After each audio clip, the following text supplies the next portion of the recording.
So, good day guys, we're the group 7 and now we're discussing the region 7 which is the Central Visayas. So, let's start. So, Central Visayas, the heart of the Visayas or the heart of the Philippines. So, bakit nga ba tinawag na heart of the Philippines yung Central Visayas? It is because nakapagitna siya or siya yung gitna ng Pilipinas na nag-uugnay sa Luzon, Visayas at Mindanao. So, that's the main reason bakit siya tinawag na Heart of the Philippines. So, ayun. The Central Visayas is officially designated as Region 7, is an administrative region in the Philippines, occupying the central section of the Visayas Island Group. So, Central Visayas consists of 4 provinces, which is the Bohol, Cebu, Negros Oriental, and Siquijor. And as well as 3 highly urbanized cities, which is the Cebu City, Lapu-Lapu City, and Mandique City. The regional center dun sa tatlo is the Cebu or City of Cebu. Then, Central Visayas has a population or have a population with 7,396,898, which is 7.33% of the Visayas and 38.18% of the Visayas population within in the Philippines. So, yung Central Visayas, they do have also the local government unit which has a 116 municipalities, 16 cities, and 3,003 barangays. Then, yung media and communication nila, they do have the Cebu City, one of the major or the media hub of the Visayas. Then, big networks operate. There is ABS-CBN, GMA, TV5, NP or NBN, RPN, and 9. Then, cable TV operators expand access across the region. So, ayun, they also have the 24 national newspaper plus 20 local newspapers. Then, the Voice of Islam, which is published in Cebu in 1961. So, syempre meron silang history and languages or language.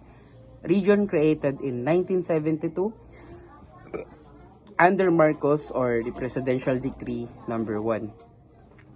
Then, Negros Oriental briefly separated in 2015 to form NIR or which is reintegrated in 2017. Then, the Central Visayas, they do have also the main languages, which is the Cebuano or what we call dominant. Then, Boholano, Purahonon, Masbateño, Tagalog, English, and also the Spanish also spoken. So, ayun lang. Then, next reporter is Carlo Cabarobias, which is the QC or what we call the port in Central Visayas. So, that's my part. Magandang araw po. Dako naman po tayo sa susunod na topic, which is cuisine or food ng Central Visayas. Una po dito, ang patok po sa kanila is ang budbud or suman. Also known as sticky rice cakes or glutinous rice cakes are quite famous all over the island. Sabi po dito, ang suman ay gawa sa malagkit na bigas na niluto sa gata ng nyug at binalot sa dahon ng saging o nyug. May iba't ibang uri ng suman, tulad daw po ng tinipa na may kombinasyon ng puti at pula or ang suman mix. Ang Karigara, Leyte ay kilala sa paggawa ng suman at may taunang suman festival upang ipagdiwang ang kanilang culinary heritage. So susunod po, meron po tayong dried mangoes. Ito daw po ay kinikilala biglang isang best nutritious and convenient snack around the world. Very convenient that made sa Cebu pa po ginawa and more popular because of distributing the finest dried mangoes around the globe. So hindi lang po sa atin, around the globe. Meaning po is labas na po ng Pilipinas. Ganun po siya kapatok yung dried mangoes galing po dito sa Central Visayas. Next po is kalamay, also spelled as kalamay, which means sugar. Is a sticky sweet delicacy that is popular in many regions of the Philippines. So, sa Kalamay naman po,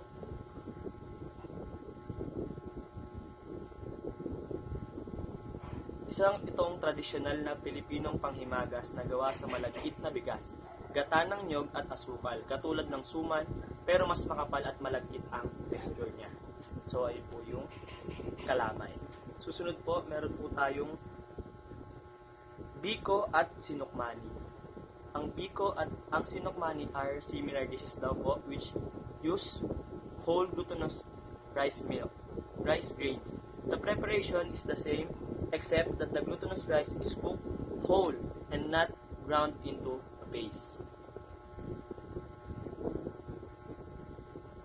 Sabi po dito, sa Pilipinas, ang biko at sinukmani ay halos magkapareho lang daw po. Mga tradisyonal na kakanin na gawa sa malagkit na bigas, gata ng niyog at asukal. Nilato or minekos-mekos hanggang sa maging malagkit at matamis. Yun po. Magkaiba po yung tawag sa kanya. Depende po sa lugar. So, ang susunod po is ang lechon. Refers to a suckling pig that is roasted. In most regions, lechon is prepared throughout the year for any special occasion, during festivals and the holidays. So, yun nga po kapag may mga handaan, mga birthday, Pasko, mga New Year, ito po, nakita po natin yung lechon. At ito po galing po sila sa Central Visayas. Ayun lang po. Thank you po. MM Islaba Vicente Ritu from Group 7. I will report the Festival of Region 7 Central Visayas. So, first is Sandugo Festival. Sandugo Festival is celebrated in Tagbiliran City, Bohol every July. Sandugo means one blood, which symbolize friendship and unity.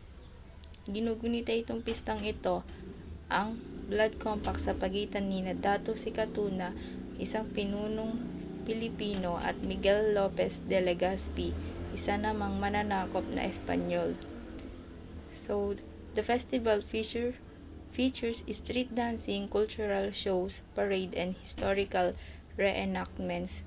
Sandugo Festival reminds people the importance of peace, friendship, and cooperation. So, next is Sinulog Festival of Cebu. So, Sinulog Festival is held every 3rd of January in Cebu City. It is a religious festival in honor of the Santo Niño, Child of Jesus. Ang salitang sinulog ay mula sa salitang Cebuano na sulog, na nangahulugan ng agos ng tubig. So the festival is famous for its grand street parade, colorful costume, drum beats, and dance step that follows a forward and backward motion. Sinulog Festival shows the deep faith and devotion of the Cebuano people. So next is Buglasan Festival in Negros Oriental. The Buglasan Festival is provincial festival of Negros Oriental celebrated every October in Dumaguete City. So Buglas means sumibol o umunlad, na sinisimbolize nito sa pag-unlad at kasaganaan ng lalawigan. So, ang mga activities dito is street dancing, agri-trade fairs, beauty pageant, and cultural presentations. Buglasan Festival highlights the history, livelihood, and talents of the people of Negros Oriental. So, last is Pasyugdan Sikihudnon Festival of Sikihor. The Pasyugdang Sikihudnon Festival is celebrate naman ito sa Sikihor Province every September. Pasyugdang means to begin or to start, while Sikihudnon refers naman sa mga people of Sikihor. So this festival showcases the province's culture, traditions, beliefs, and natural beauty. It includes street dancing, cultural rituals, music, and arts. The festival promotes unity, pride, and respect for heritage among the people of Sikihor. Hi guys, I'm Arabella Versosa and ang ire-report ko ay ang folk dance. First is the Itik-Itik. Itik-Itik is a traditional folk dance from Cebu. The word itik means duck. So, sa folk dance na ito is parang ginagaya sa sayaw nito yung kilos ng mga bibe tulad ng kanilang paglalakad sa tubig, pagpagaspas ng pakpak, at yung kanilang masiglang galaw. So, pinapakita nito yung kasiyahan at pagiging malikhain ng mga Cebuano. Next is the Surtido Cebuano. So, yung Surtido Cebuano ay isa siyang square dance na sinasabing nagmula sa Bantayan, Cebu.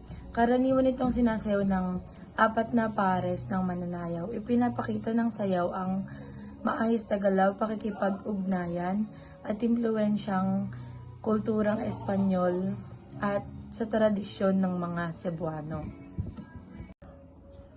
Next is La Verde. Yung La Verde is isa siyang sayaw ng panliligaw na mula sa Talamban, Cebu. Kakaiba yun kasi yung sumasayaw nun is 2 babae at isang lalaki lang. Ipinapakita nito yung magalang na panliligaw at magandang galaw ng mga mananayaw. Next is Mananagat. Yung Mananagat, isa siyang katutubong sayaw na nagpapakita ng buhay ng mga mangingisda sa dagat. Ginagaya ng mga mananayaw ang pagsagwan ng bangka at pagsalok ng tubig gamit ang kawayan. Ipinapakita nito yung pagtutulungan, kasipagan, at pamumuhay ng mga tao sa baybayin. Afternoon everyone. So I am Leopold Santiago. So ang report ko po is Mananggete. So ang Mananggete po ay isang sayaw na nagpapakita ng gawain ng isang coconut wine topper, ang taong nangongolekta ng tuba or alak ng nyog. Sinasadula ng sayaw ang iba't ibang steps sa paggawa ng tuba tulad ng pag-akyat sa puno ng nyog, pagputol ng bulaklak at pagkolekta ng dagta. Pinapakita nito kung paano maingat na ginagawa ang alak ng nyog at ang pagsusumikap ng mananggete. Tumako naman po tayo sa ohong. So, ang ohong daw po ay salitang Bisaya para sa kabute. Ang sayaw na tinatawag na ohong-ohong ay isang sayaw na ginagaya na nangangahulugang ginagaya ng mga mananayaw, ang mga galaw at hugis ng mga kabute. Mabilis na umiikot ang mga babaeng mananayaw habang nakasuot na mahabang at malapad na palda na may maraming patong na nagpapamukha sa kanila na parang mga kabuti habang umiikot. Then, ang kuradang naman po, ang kuradang itinatawag ding kuratsa ay isang masaya at masiglang sayaw sa kasal mula sa Bohol. Karaniwan itong isinasagawa sa mga pagdiriwang ng kasal upang ipahayag ang kagalakan at pananabik. Ang sayaw ay sinasaliwan ng isang rondalya na isang grupo ng mga instrumentong de cuerdas tulad ng mga gitara at bandurya. Good day everyone, so I'm Honey Grace Espinosa and I will be reporting about the province of Bohol. So ang province of Bohol, ito po ang capital po nito is Tagbiliran. Meron po siyang land area na umaabot ng 4,821 square kilometer or 1,861 square meter long. At ang coastline niya naman po ay umaabot ng 261 kilometer or 162 meter long.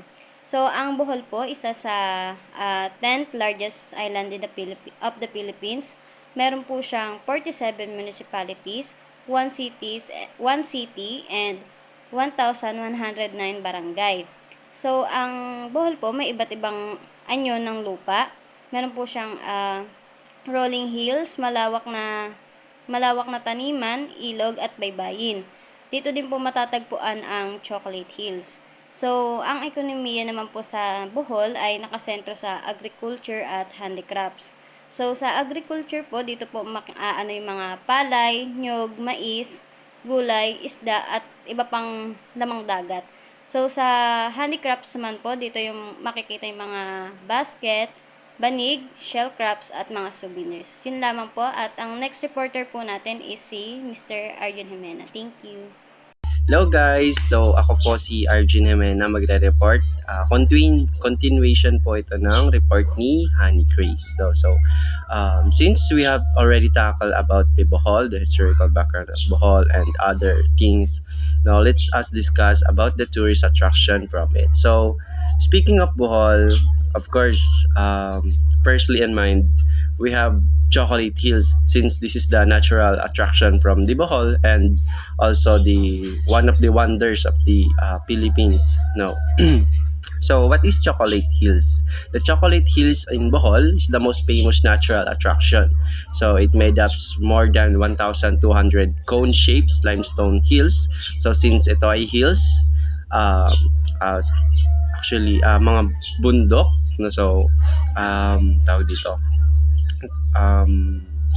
meron siyang kakaibang attraction kung saan naka-form yung mga hills na ito in like a chocolate, no? So yun nga, parang alam mo yung na scoop na ice cream, just like that. So since this is a hill or mga bundok, no, meron siyang mga best times, or kung based on your reference, you can base it on rainy seasons and dry seasons.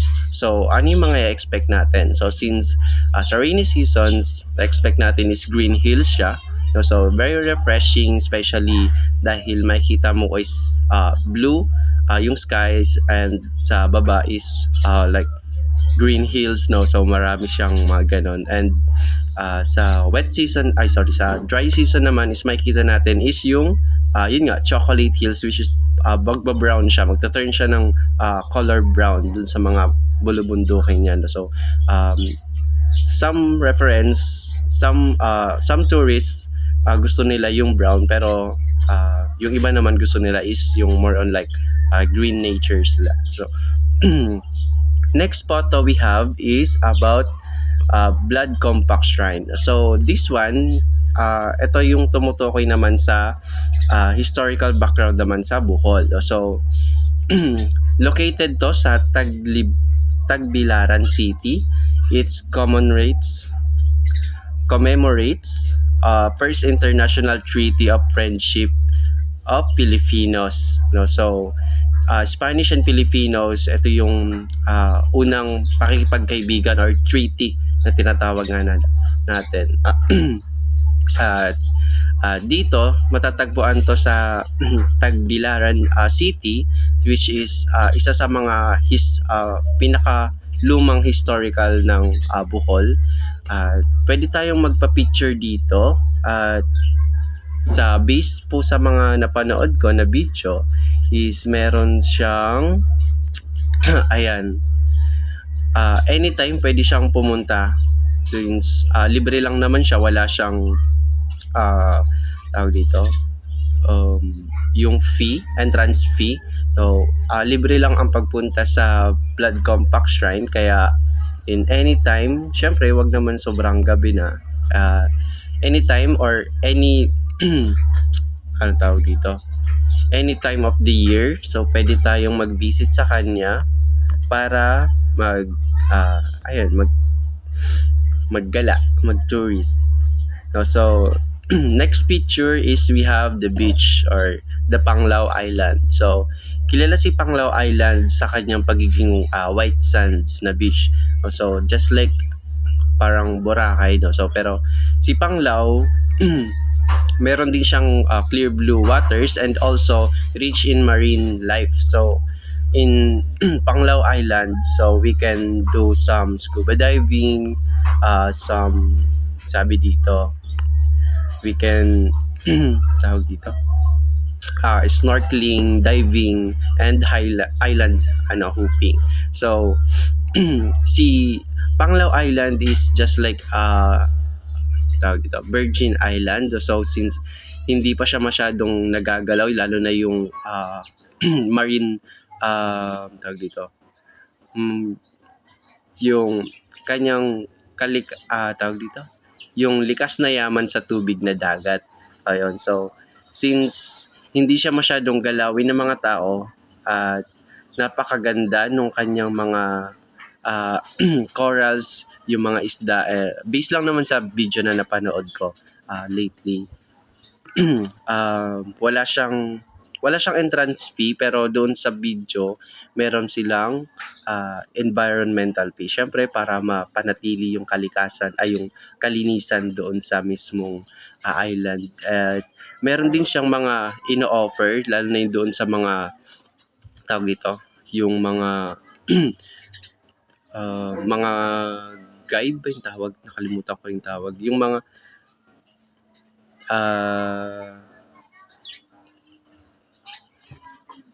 mga nag-guide, yung mga nag-offer ng pag-island hopping doon sa mismong island. Like for example, mag-offer ng like per boat or per groups, no? So meron silang mga ganon para malibot natin yung buong island at para mapuntahan natin yung mga places na yung very unique, lalo na sa mga places na hindi siya masyadong puntahin ng mga tao, which is may ihirapan, kailangan pa munang tumawid ng bangka, no? So merong mga instances na ganon dito sa Panglao Islands. No, so based kasi dun sa napanood kong video, ito na take note natin. So ano siya, very clear. So napansin ko lang, no, just like we have here in Maribeles, we have the 5 fingers, no. So hindi siya madaling puntahan, lalo na kung barefoot lang. So kailangan natin gamitan ng bangka para mapuntahan natin yung iba't ibang mga places na bibisitahin natin. So yun lang. To summary, we have Chocolate Hills for goods for natural wonder, like ang tawag dito, you like nature lover, no? So we have Chocolate Hills. Next is we have Blood Compact Shrine, which is kung gusto mo naman yung mga historical background, so meron sila dito. At yung Panglao Islands, good for summer tawag dito, summer activities, no? So pwede kang makipaglaro sa mga isda. So ganun. At bukod doon, meron pa namang mga ibang tourist attraction dito sa Bohol. Lalong-lalo na yung isang hayop na laging tawag dito, lagi nating nadidinig, lalo na pag nasa Bohol tayo, is yung tarsier. So meron silang mga tawag dito, mayroong mga nag-aalaga doon ng mga tarsier, no? So pwede rin natin siyang papuntahan, pero since yun nga, ang mga pinili lang namin is yung mga walang masyadong entrance fee, kasi doon meron na siyang mga fee. Kaya kung gusto nyo yung parang makatipid, no, so ito yung 3 destination na napili namin para papuntahan or masulit din natin si Bohol. So that's all. Thank you. Good day everyone, I'm Joanna Martinez and ngayon dumako naman po tayo sa province of Cebu. Cebu is located to the east of Negros Island, to the west of the Leyte and Bohol Island. It is located on both sides by the Straits of Bohol and Tañon. The province has a land area of 4,943.72 square kilometers or 1,908.78 square miles. Has 44 municipalities, 6 cities, 1,066 barangays. Economy is fishing, trade, and handicrafts like guitars, hats, and mats. Cebu is the Queen City of the South, Philippine oldest city, home to the oldest street, which is Colon Street, and oldest port, which is Port San Pedro. First Spanish settlement on 1571. First colonization in the Philippines marked by Magellan's Cross on 1521.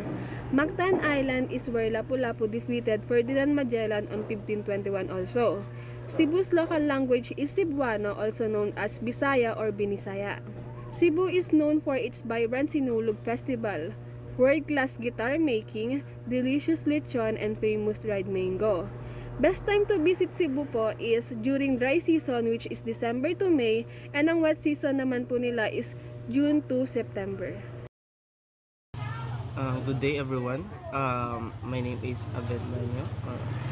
So ang topic ko is ano nga ba yung mga tourist spot dito sa Cebu. So unahin na natin yung Kawasan Falls. Ano nga ba yung Kawasan Falls?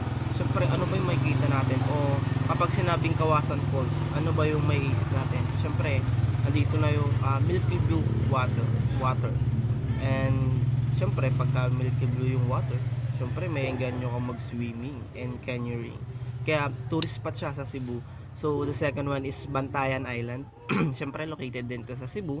Ang feature nito is isa siyang beach which is white sand siya, pero hindi siya crowded. Kumbaga hindi siya crowded na white sand like Boracay, kasi pag sinabi nating Boracay is may isip talaga natin crowded Boracay. Pero dito sa Bantayan Island, hindi siya crowded just like Boracay. Okay, the third one is Malapascua, another island in Cebu, popular for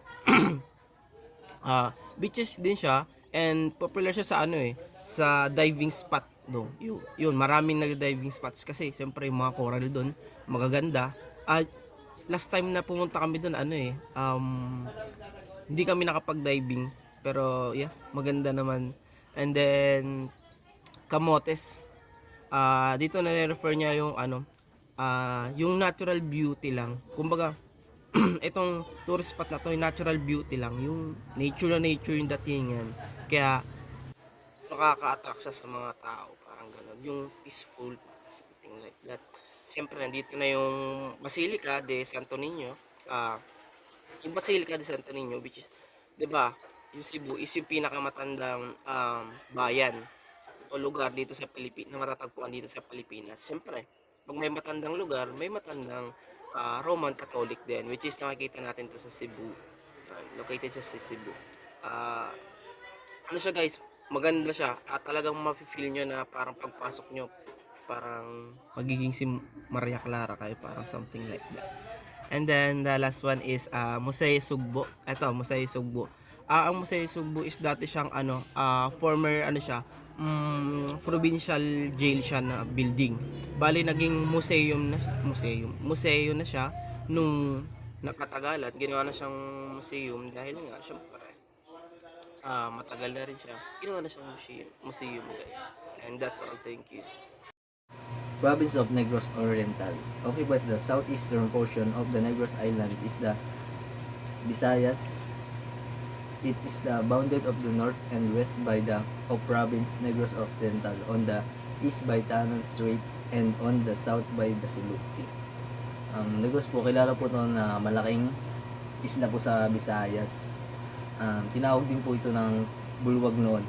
Nung dumating po yung mga Spanish noong 1565 sa panguna po ni Miguel Lopez de Legazpi, tinawag niya ito na Negros. Kasi po, dahil po maitim po yung mga katutubo na nakatira dito.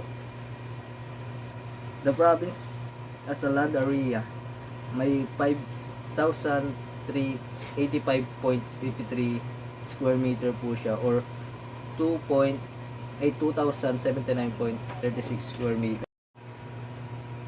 This represents 18.32% of the total population.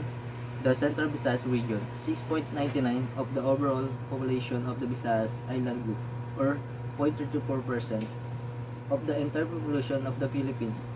Based on this figure, the population density of compute at 252 inhabit per square meter, or 652 inhabit per square mile. Yung mga tourist spot po, i-report na po ni Billy. Hello everyone, my name is Billy Odorem. Reporting in Group 7 in tourism. So for this discussion, we will discuss the province of Negros Oriental. So the Negros Oriental has 19 municipalities and 6 cities, and the total of barangay in Negros Oriental is 557.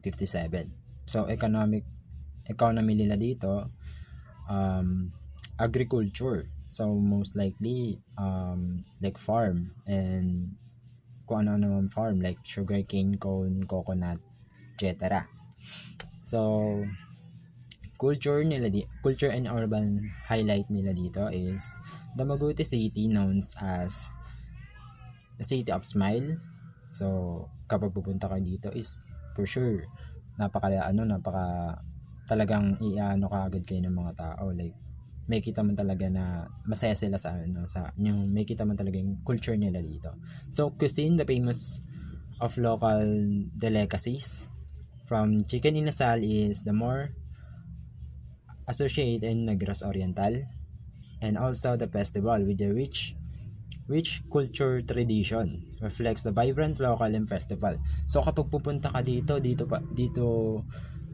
pupunta ka dito is mabubusog ka rin kasi most likely famous sila dito ng chicken inasal. So sa kanila galing yun. And also kapag punta ka dito is mararamdaman mo talaga yung festival nila kasi full and vibrant talaga local and talaga mararamdaman mo talaga yung festival nila dito. So the province terrains like rolling hills and Calanyon volcano. So the tourist attraction nila dito is Damagute Boulevard. So sa Damagute Boulevard most likely for sure na dito pumupunta yung mga couple. So if you have asawa or girlfriend, you can go here kasi maganda talaga. And also Silliman University, which is kung nakikita niyo yung picture is napakaganda talaga. And also we cannot forget about the nature. So most tourist attraction nila dito is the Twin Lake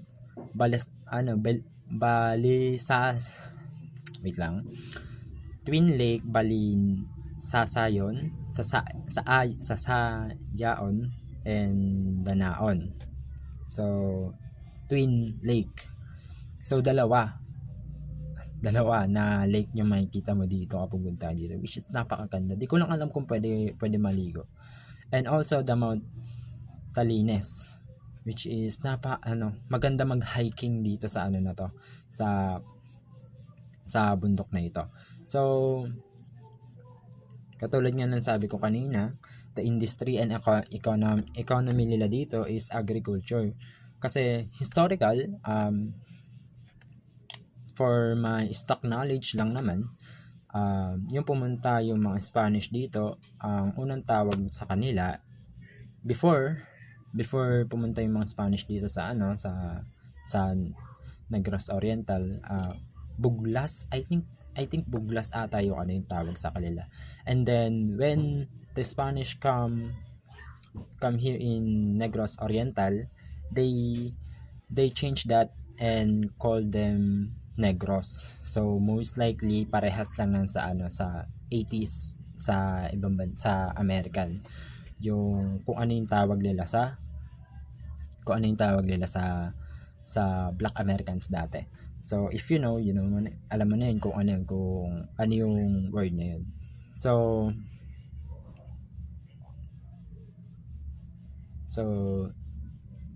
that's the Negros Oriental, and thank you for